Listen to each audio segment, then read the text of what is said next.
It's 1993, and Bones and I are hanging out at FM Station in North Hollywood, which was like the best rock club in the San Fernando Valley during the late 80s, early 90s. And as usual, Bones and I were trying to pick up chicks in between games of pool and shots of Captain Morgan's. This particular night, I saw this attractive brunette named Tracy sitting by the bar all by herself, and I go in for the kill. And by that, I mean I bought her a bunch of drinks until she agreed to go back to my house to watch a movie. That was my signature move. Instead of saying, hey, you want to go back to my house and bump uglies? I'd say, hey, you want to go watch Scarface on VHS? Scarface was always a great movie to watch in that situation. Since it's long, the goal always was to have the chick's bra off by time Tony Montana's dancing with Michelle Pfeiffer at the Babylon Club, and for both of us to be naked by time you have to change that second VHS tape. If you young kids don't know what I'm talking about, Google that. Yeah, that was a thing. You used to have to change multiple tapes for any movie over 2 hours. Bones took his car and I told him, go home, put our dog Honey in one of the bedrooms before I get back. Honey was a cute little fluffy Snow White mini American Eskimo dog. She lived in that house with 6 long-haired dudes and loved all of us. But she hated every female that ever entered that house.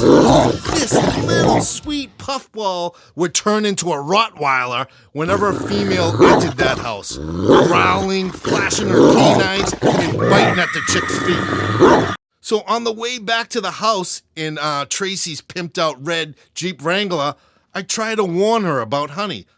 I tell her, Honey's not a fan of females, not to worry, Bones is gonna, lock her away in one of the bedrooms.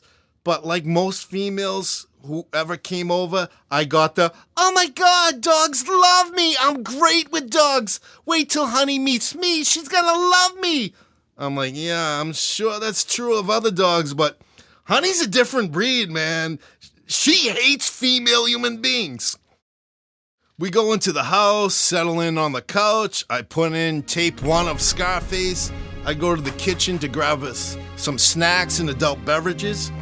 And I heard a door open, and out of the corner of my eye, I see Honey go flying by the kitchen like she was shot out of a cannon and making a beeline for the living room.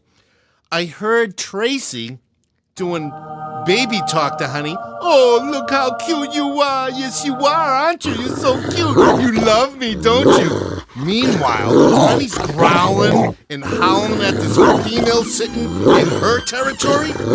I do a no,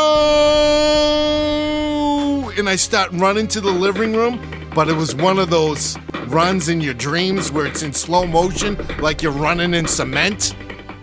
Just as I turn the corner, I see Honey pounce on Tracy, and she's screaming, she bit me! She bit me! Honey did not do her usual biting at the female visitor's feet. This time, she slashed her face. I look at Tony Montana on the TV screen, and I look at Tracy's face. They look like twins. Except, Tracy's face was bleeding. She went running into the bathroom with her huge pocketbook. That's when Bones comes down the hall. Hey, dude, Honey got out. Yeah, you don't say, huh, Bones? Really? Yeah, must have been when I, opened the door. Yeah, that's probably what did it, Bones. Honey was sitting quietly in the corner, and I swear she had a smile on her face. Tracy then opens the bathroom door while caking on layers of powdered makeup into the open wound and blood still seeping through and asking me, I'm still beautiful, right? I'm still beautiful.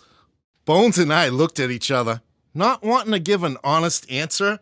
We both reluctantly said, yeah, sure. Still beautiful. Yeah, definitely beautiful. You can't even tell that Honey took a chunk out of your face, right, Bones? Nope. And she's going, so I'm still beautiful? I'm still beautiful? Bones and I are like, yeah, definitely still beautiful. She's like, good, but how am I going to explain this to my boyfriend? we're both like, you have a boyfriend? And she rambles on about having a boyfriend and asking us, will he be able to tell? I'm like, no way, as I'm looking at the gaping wound with fresh blood still dripping down her face. And she kept going, thank God I'm still beautiful. That would have been horrible if I wasn't still beautiful. Bones took Honey back to the bedroom with him while I continued to answer Tracy's I'm still beautiful questions with, positivity and reassurance. A couple hours later, Bones came out to the living room to watch the ending credits of Scarface with me, and then he asked, she's gone? Yeah. Boyfriend? Wound? Trouble? Oh yeah, crazy stuff. Banged her, huh? Despite boyfriend, wound, trouble. Bones, what kind of a man do you think I am? That's a yes.